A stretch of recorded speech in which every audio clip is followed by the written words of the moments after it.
성령님과 관련된 세 번째이면서 마지막 설교입니다.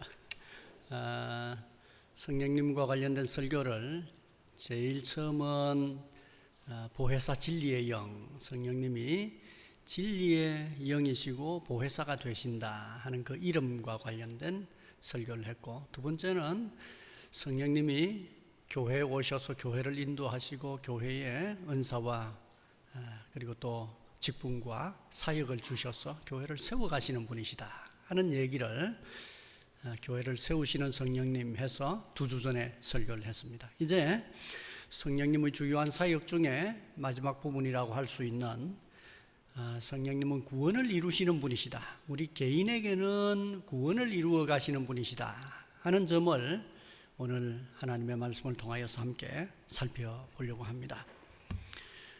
우리가 세례를 받을 때, 아주 오래됐습니다만 세례를 받을 때 목사님이 어떤 말씀으로 세례를 줍니까? 성부와 성자와 성령의 이름으로, 그렇게 나란히 성부, 성자, 성령 언급하는 것을 아주 익숙하게 들어보셨을 것입니다.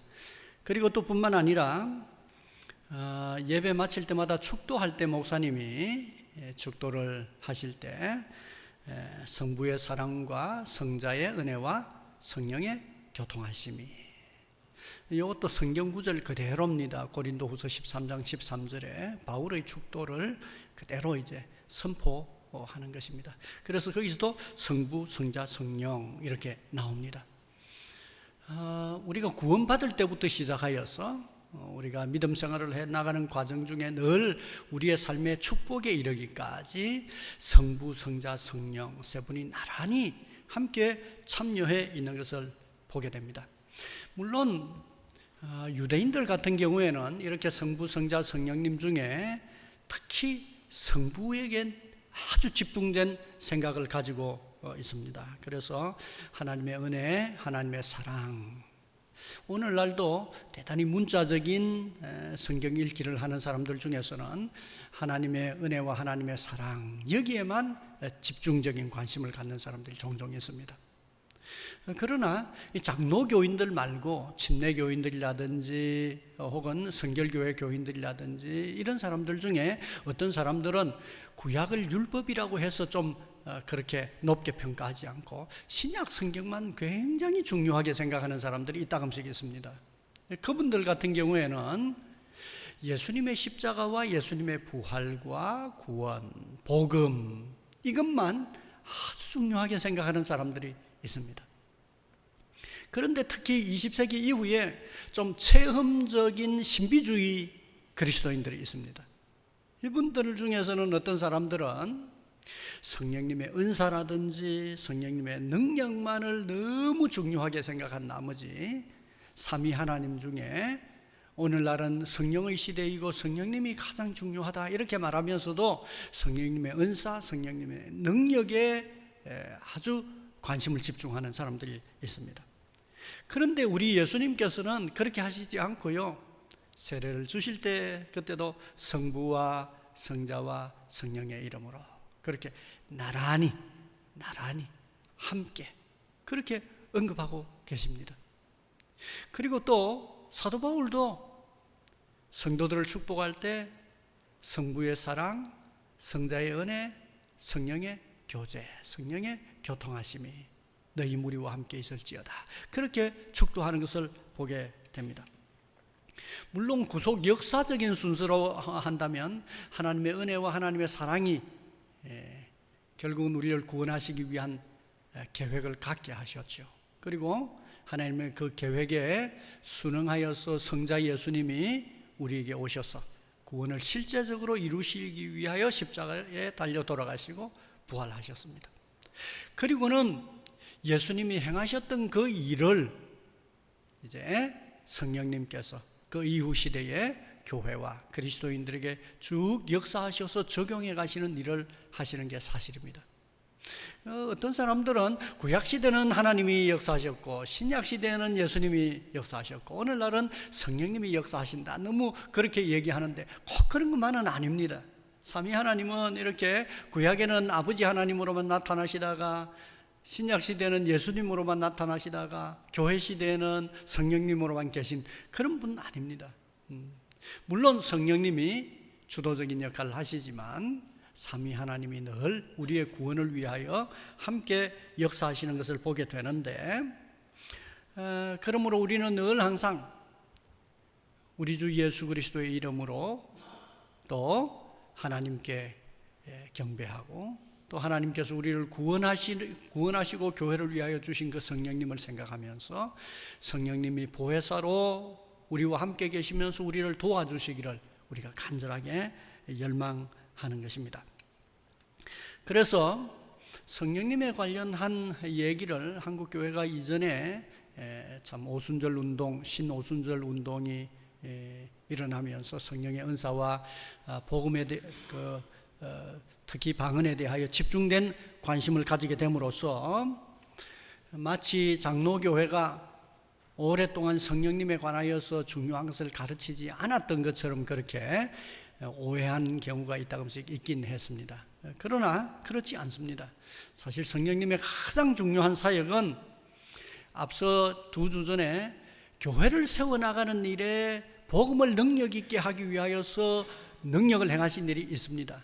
그러나 더 많은 경우 성령님이 하시는 중요한 일은 진리의 영으로서 하나님의 말씀을 밝혀주시는 것과 보혜사로서 우리와 함께 계시면서 우리에게 우리의 구원을 온전하게 이루기까지 예수님이 이루신 구원을, 그 구원의 효과가 바로 나에게 적용될 수 있도록 해주시는 분이 바로 성령님입니다. 그래서 장로교회의 긴 교리적인 전통에서는 성령님을 무엇과 연결해서 우리에게 가르쳐 왔는가 하면 구원론과 연결해서 성령님에 관하여서 우리에게 가르쳐 왔습니다.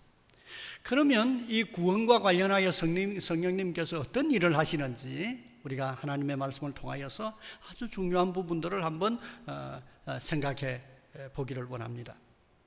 우리 예수님께서 제자들과 함께 계실 때 이런 가르침을 주신 일이 있죠. 누가복음 11장에 보면 나오는데, 구하라, 찾으라, 문을 두드리라. 기도에 관하여서 가르치시면서 구하라, 찾으라, 문을 두드리라. 그렇게 가르치시면서 그 뒷부분에 보면 누가복음 11장에는 하나님이 좋은 것을 주신다 했고, 그 좋은 게 바로 성령님이다 이렇게 말씀하신 것을 보면서 성도들 중에 어떤 사람들은 오늘날도 우리가 성령님을 받기 위해서는 구하고 찾고 문을 두드리는 기도가 필요하다, 우리가 기도를 열심히 해서 성령님을 받아야 된다, 이렇게 생각하는 사람들이 있습니다. 그리고 또 뿐만 아니라 사도행전 1장 8절에 보면 예수님께서 성천하시기 직전에 제자들 모아두고 어떻게 말씀하십니까? 예루살렘을 떠나지 말고 기다려라. 오직 성령이 너희에게 임하시면 너희가 예루살렘과 온 유대와 사마리아와 땅끝까지 이르러 나의 증인이 될 거다. 이것도 보니까 성령님이 임하실 때까지 기다리면서 기도해야 되는 모양이다. 그래서 아니나 다를까 사도행전 그 부분을 보면 120여 명의 예수님의 제자들 그 그룹이 함께 모여서 열심히 기도했던 광경을 떠올리면서 성령님을 충만하게, 성령님을 받기 위해서 특히 능력을 입기 위해서는 기도를 열심히 해야 되는구나 하는 생각을 갖는 경우가 많습니다. 그래서 성령님을 우리가 받기 위해서 기도해야 한다, 성령님의 능력을 입기 위해서는 기도를 많이 해야 한다, 이런 생각을 많이 갖습니다. 그런데 찬찬히 살펴보면 사실은 이 구절들은 모두 언제 예수님이 요구했던 요구인가 하면 성령님이 교회에 오시기 전이었습니다. 예수님이 제자들에게 구하라, 찾으라, 문을 두드려라, 하나님께서 좋은 것을 주신다 하는 것은 오순절이 오기 전입니다. 성령님이 오시기 전입니다. 그래서 하나님께서 성령님을 주시도록 기도하라고 했습니다. 사도행전 1장 8절도 열심히 성령님이 오시기까지 예루살렘을 떠나지 말고 기다리라 그렇게 했습니다. 그래서 순서상 가만히 보면 하나님께서 이 기도를 들어주셔서 오순절날 성령님을 하나님의 백성들에게 주셨습니다. 그래서 성령님은 오순절날 우리에게 오신 분이 되셨습니다. 예수님의 약속처럼 하나님께서 성령님을 교회에 주셨습니다. 그래서 마치 예수님이 십자가에 달리시고 예수님이 부활하시고 성천하신 이후에 성령님을 오시게 하셨습니다. 성령님이 오셨습니다. 그렇기 때문에 이제 성령님을 받기 위해서 우리가 기도를 열심히 하고 많이 해야 하는 게 아닙니다. 성령님은 받기 어려운 분이 아닙니다. 기도를 많이 해야만 겨우 받을 수 있는 그런 분이 아닙니다. 그걸 오순절 직후에 베드로의 설교가 우리에게 잘 보여주고 있습니다. 사도행전 2장 38, 39절에 보면 이렇게 기록이 되어 있습니다. 한번 들어보세요. 베드로가 이르되 너희가 회개하여 각각 예수 그리스도의 이름으로 세례를 받고 죄 사함을 받으라. 그리하면 성령의 선물을 받으리니 이 약속은 너희와 너희 자녀와 모든 먼데 사람 곧 주 우리 하나님이 얼마든지 부르시는 자들에게 하신 것이라. 이렇게 말했습니다. 이 말이 무엇입니까? 우리가 회개하고 주 예수 그리스도를 믿으면 어떻게 된다고요? 성령님이 주어질 거라. 그렇게 말하는 것입니다. 성령의 선물입니다. 이건 선물. 우리가 믿으면 하나님께서 우리에게 성령님을 선물로 주신다는 것입니다.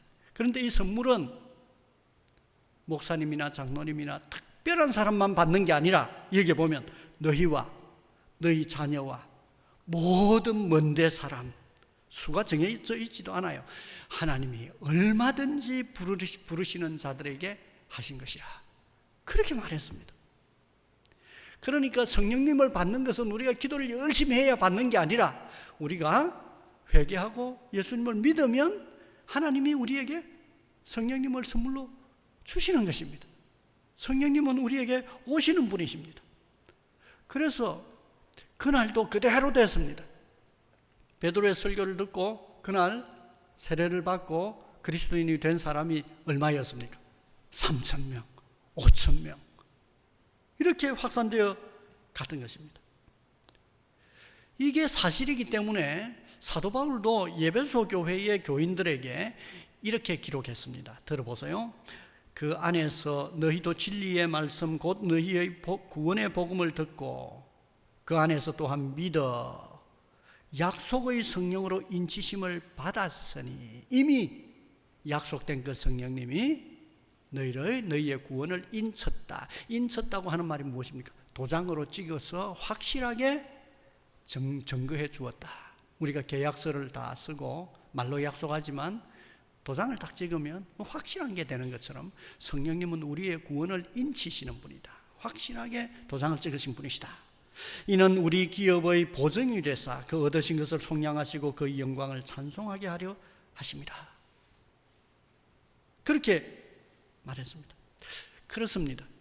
우리가 그리스도인이 되었을 때, 예수님을 믿을 때 하나님은 우리에게 성령님을 선물로 주셨습니다. 성령님은 우리의 내면에 이제 계시는 분이십니다. 늘 계시면서 떠나지 않는 분이십니다. 그걸 예수님은 또 요한복음에서 보혜사 성령님에 관하여 얘기할 때 이미 가르쳐 주셨습니다. 요한복음 14장 16, 17절에 보면 내가 아버지께 구하겠으니 그가 또 다른 보혜사를 너희에게 주사, 다음입니다. 영원토록 너희와 함께 있게 하리니 그는 진리의 영이라. 세상은 능히 그를 받지 못하나니. 세상 사람들은 모른다. 이는 그를 보지도 못하고 알지도 못함이라. 성령은 볼 수 있는 분이 아니기 때문이죠. 그러나 너희는 그를 아나니 그는 너희와 함께 거하시며 또 너희 속에 계시겠습니다. 그렇게 말했습니다. 성령님은 우리 안에 계시도록 하기 위하여 오신 분입니다. 계시기 위해서 오신 분이라 하는 사실을 가르쳐 주셨습니다. 이게 너무 당연한 사실이기 때문에 사도 바울은 고린도 교회에 편지하면서 고린도 교회 성도들에게 이렇게 썼습니다. 너희는 너희가 하나님의 성전인 것과 하나님의 성령이 너희 안에 계시는 것을 알지 못하느냐? 너희 자신이 하나님의 성전이다. 왜 성전인가? 그 안에 하나님의 성령이 거하시기 때문이다. 이 사실을 모르느냐? 그렇게 말하고 있는 것입니다. 너희 몸은 너희가 하나님께로부터 받은 바 너희 가운데 계신 성령의 전인 줄 알지 못하느냐? 그렇게 말하고 있습니다. 하나님은 성령이 우리에게 계시는 그 그리스도인은 구원받은 자라고 하는 게 너무 분명합니다. 그러므로 성령을 인이다, 도장 찍었다, 그렇게 하는 표현을 또 고린도후서 1장 22절에 보면 그가 또한 우리에게 인치시고 보증으로 우리 마음에 성령을 주셨느니라. 내가 구원받을 것인가, 어떻게 될 것인가, 정말 그리스도의 십자가의 그 효력이 나에게 있는가 없는가 하는 것을 내가 알 수 있도록 하기 위한 보증으로서 주신 게 바로 성령이다 하는 것입니다. 예수님이 부활하셨던 것처럼 나도 정말 미래에 하나님의 은혜로 부활할 것인가 하는 사실을 우리에게 분명한 보증으로서 보여주신 게 바로 성령님이시다 하는 것입니다. 그래서 에베소서 4장 30절에 보면 하나님의 성령을 근심하게 하지 말라. 그 안에서 너희가 구원의 날까지 인치심을 받았느니라. 좀 더 구체적으로 오늘 성경 본문입니다. 로마서 8장 9절부터 11절 사이에 말씀해 보면 9절을 한번 보십시오. 9절에 보면 만일 너희 속에 하나님의 영이 거하시면, 자, 성령님이 우리 속에 거하시지요. 거하시면 어떤 일이 일어났습니까? 너희가 육신에 있지 아니하고 영에 있나니, 영의 지도를 받는다는 말입니다. 누구든지 그리스도의 영이 없으면 그리스도의 사람이 아니라, 그리스도의 사람은 다 그리스도의 영이 있다고 그랬습니다. 그 다음 절, 또 그리스도께서 너희 안에 거하시면, 여기에 성령이 거하시면 하는 말을 교체해서 말했습니다. 그리스도께서, 그리스도의 영이니까요. 그리스도께서 너희 안에 거하시면, 계시면 어떤 일이 지금 현재 일어났는가 하면, 몸은 죄로 인하여 죽은 것이나 영은 의를 인하여 산 것이라. 지금 현재 우리의 영을 살렸답니다.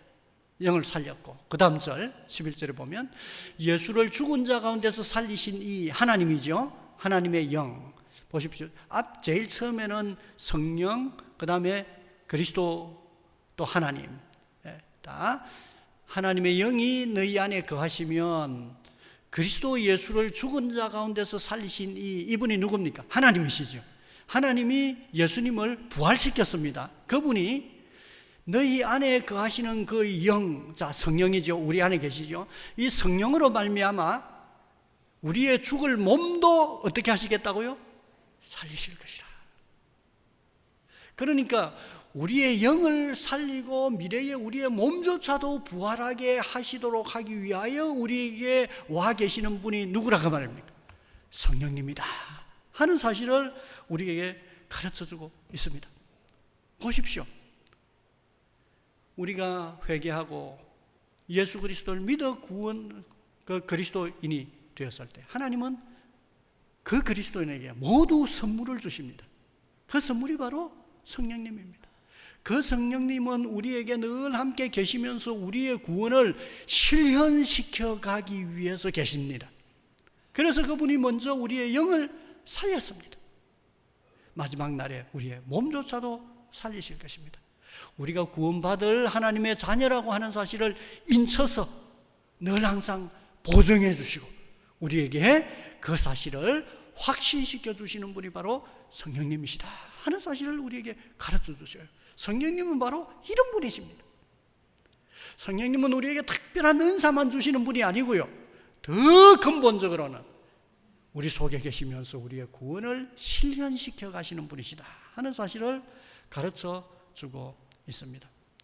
그래서 이러한 사실을 잘 정리하여 교리문답서는 어떻게 정리를 하고 있는가 하면 하델베르그 교리문답서 53문에 보면 당신은 성령에 대하여 무엇을 믿습니까? 하는 질문에 대하여 이렇게 답합니다. 그분은 즉 성령님은 나에게 주어지신 분으로서 내가 참된 믿음을 통하여 그리스도와 그분을 통한 모든 유익에 참여하게 하시고 나를 위로하시고 영원히 나의 길에 머무시는 것을 믿습니다. 성경의 가르침이 바로 성령님과 관련하여 이렇게 가르쳐주고 계신다는 것입니다. 그럼 이걸 조금 더 나누어서 좀 더 구체적인 걸 한번 확인을 해보겠습니다. 구원을 이루어 가시는 과정 중에 성령님은 이러한 일들을 실제로 하시는데, 그 첫 번째는 예수님은 예수님이 바로 그리스도, 성령님은 우리에게 예수님이 그리스도가 되신다 하는 사실을 믿을 수 있도록 도우십니다. 이게 성령님이 하시는 그 중요한 일입니다.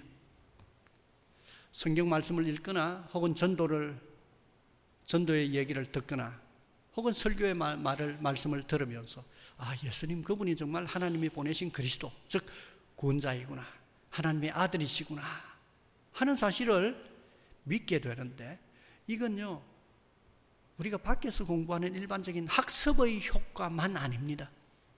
이건 바로 우리가 믿을 수 있는 믿음을 갖게 하시는 성령님의 역사라고 하는 사실을 성경이 우리에게 가르쳐주고 있습니다.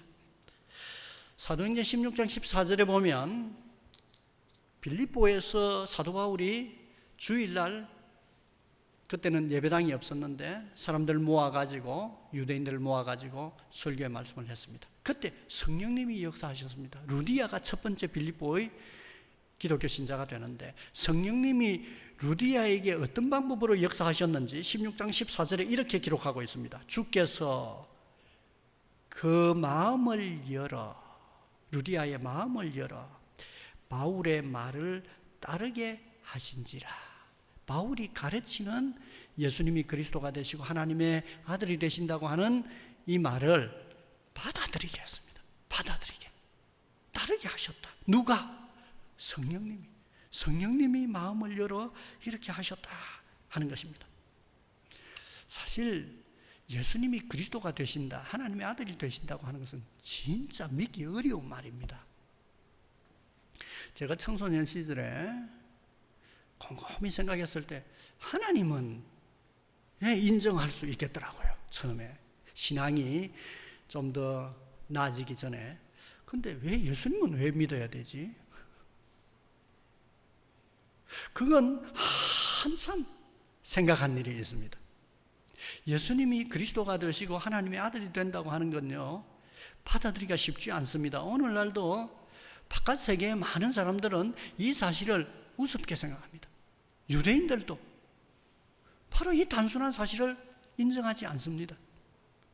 예수님이 하나님의 아들이다, 이건요 오늘날 자유스러운 종교학자들이 믿지 못합니다. 종교학자와 같은 신학자들은 이 사실을 믿지 않습니다. 이게 참 어렵습니다. 다른 문화 가운데 있는 사람들은 큰 편견을 가지고 있습니다. 오늘날도 이슬람에 속한 많은 사람들은 예수님이 하나님의 아들로서 유일한 구원자가 된다고 하는 이 사실을 받아들이지 못합니다. 그런데 문화적인 편견이 아주 크기 때문입니다. 정서적인 가르침, 새로운 것, 문화적인 편견 등등 이러한 것들 때문에 예수님이 그리스도가 되시고 하나님의 아들이 된다고 하는 이 사실을 자연스럽게 받아들이는 일은 생각보다 참 어렵습니다. 그런데 이 일이 크게 어렵지 않게 잘 이루어지는 것은 바로 성령님께서 마음을 열어 이 사실을 믿게 하셨기 때문입니다. 그래서 성경에 성령님이 마음을 열어 믿게 한 사람들이 믿는다고 하는 사실을 우리에게 가르쳐주고 있습니다. 두 번째로 성령님은 예수님을 정말 높은 분, 구주로, 주님으로 그렇게 인정하고 주님으로 부를 수 있게 하시는 분은 바로 성령님입니다. 여러분, 특히 오늘날은 더 믿기 어렵죠. 고대 사회는 그래도 신분제 사회가 있어서 윗사람을 주라 하는 말을 사용하곤 했습니다. 그러나 오늘날은 주권이 모든 시민들에게 있고, 특히 자기 자신이 주권을 가지고 있다고 하는 생각을 가지고 있으니까 다른 어떤 존재를 주님이라 이렇게 말하는 게 굉장히 내가 마치 노예가 된 듯한 생각을 갖도록 만들고, 자존심 상하게 만들고, 아주 흔쾌하게 받아들이는 그런 언어가 되지 않습니다. 그러나 놀랍게도 성령님은 우리에게 예수님 그분은 정말 높으신 분으로 나의 구주가 되신다, 주가 되신다 하는 사실을 인정하게 만들고, 그분이 십자가에 달려 죽은 것은 저주받은 죄인으로서 저주받은 죽음을 죽었으니까 그는 형편없는 사람이다, 그렇게 생각하지 않습니다. 그분이 바로 높이 오지신, 정말 존경받으셔야 할 그런 하나님의 아들이 되신다고 하는 사실을 믿게 되죠. 그게 고린도전서 12장 3절에 보면 이렇게 나옵니다. 그러므로 내가 너희에게 알리노니, 알게 합니다. 하나님의 영으로 말하는 자는, 즉 성령이 있어야 비로소 이런 말을 할 수 있답니다. 누구든지 예수를 저주할 자라 하지 아니하고 또 성령으로 아니하고는 누구든지 예수를 주시라 할 수 없느니라. 이게 참 쉬운 것 같지만, 내가 예수님을 주님이라 이렇게 고백하고 예배하는 것 자체가 뭡니까? 나에게 성령님이 계시면서 내 마음을 밝혀주신 결과구나 하는 사실을 알게 됩니다. 고린도 교회도 당시에 유대인들의 편견이 컸고 고린도 사람들의 일반적인 편견이 컸습니다. 그들이 생각할 때는, 유대인들이 생각할 때는 예수님은 저주받아 죽은 사람입니다. 고린도인들이 생각할 때는 저 식민지 소수민족 중에 일어난 한 청년의 죽음에 불과합니다. 그럼에도 불구하고 예수님이 구주가 되신다고 하는 사실을, 복음의 말씀을 들었을 때 그걸 인정하고 받아들일 수 있게 한 것, 이건 정말 기적과도 같은 일입니다. 이 일이 바로 그리스도의 성령의 역사 때문에 이루어진 것이라고 하는 사실을 가르쳐 줍니다. 또 세 번째로, 성령님은요, 예수님의 일과 관련된 하나님의 사랑을 느끼게 하십니다. 이게 성령님의 역사예요.